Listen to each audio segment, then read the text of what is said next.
বড়খলা থানাধীন ধলছড়া প্রথম খণ্ড এলাকায় একটি ব্যবসায়িক প্রতিষ্ঠানে চুরির ঘটনাকে কেন্দ্র করে এলাকায় চাঞ্চল্য সৃষ্টি হয়েছে।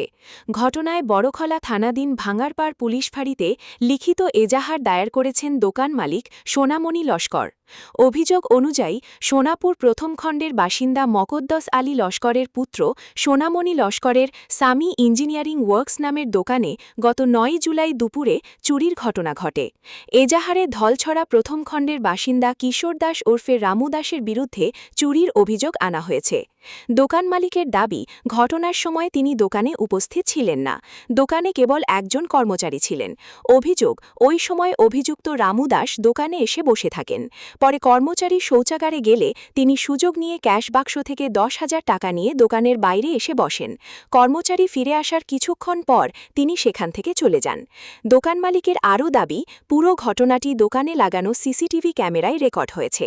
পরে কর্মচারীর সন্দেহ হলে স্থানীয় কয়েকজনকে নিয়ে অভিযুক্তকে এনে সিসিটিভি ফুটেজ দেখানোর চেষ্টা করা হয়। তবে প্রস্রাব করার কথা বলে তিনি সেখান থেকে পালিয়ে যান বলে অভিযোগ। ঘটনার সুষ্ঠু তদন্ত করে অভিযুক্তের বিরুদ্ধে আইনানুগ ব্যবস্থা গ্রহণের দাবিতে ভাঙারপাড় পুলিশ ফাঁড়িতে লিখিত অভিযোগ দায়ের করেছেন দোকান মালিক। রবিবার ভাঙারপাড় পুলিশ ঘটনাস্থলে গিয়ে প্রাথমিক তদন্ত চালিয়েছে। তবে অভিযোগের বিষয়ে পুলিশের পক্ষ থেকে এখনও আনুষ্ঠানিকভাবে কোনো বক্তব্য পাওয়া যায়নি। বড়খলা থেকে সুলতান আহমেদ বড় লস্করের প্রতিবেদন, ঈশান বাংলা নিউজ, শিলচর। নাম সোনামণি লস্কর, বাবুরবাজার দলছড়া পার্ট 1-এ আমার গ্রিলের দোকান আছে। দোকানের নাম হইল সামি ইঞ্জিনিয়ারিং ওয়ার্ক।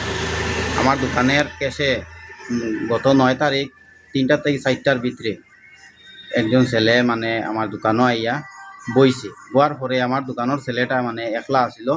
একলা থাকার কারণে পেচ্ছাপ করাত গেছে। যাওয়ার পরে ওই সময়ের ভিতরে আমার দোকানের কেসও থাকিয়া ওই ছেলেটায় টাকা 10,000 লইয়া গেছে। তারপরে তারে দড়িয়ে আনা হয়েছে। আনিয়া সিসিটিভি ফুটেজ চেক করার লাগিয়া দড়িয়ে আনা হয়েছে। আনার পরে এখানে 3-4জন মানুষ আসলা দড়িয়ে আনিয়া। তারপরে ফুটেজ চেক করার সময় কোন থেকে বাগি গেছে। তারপরে আমার দোকানে মনিটর আসলো, আমি মনিটর কিনিয়ে আনছি। আনিয়া আমি ফুটেজ পাকড়িয়া আমার এফআইআর দিতে একদিন দেরি হয়ে গেছে। তারপরে আমি এফআইআর করছি। করার পরে পরের দিন আজকে পুলিশ আইয়া জগরিয়া তদন্ত লইয়া গেছে। যে এখন আমি ওটাও অভিযোগ করি আর যে আমার আসামিটা যত জলদি পারে পুলিশের হাওলায় আইতো বা শাস্তি হইতো।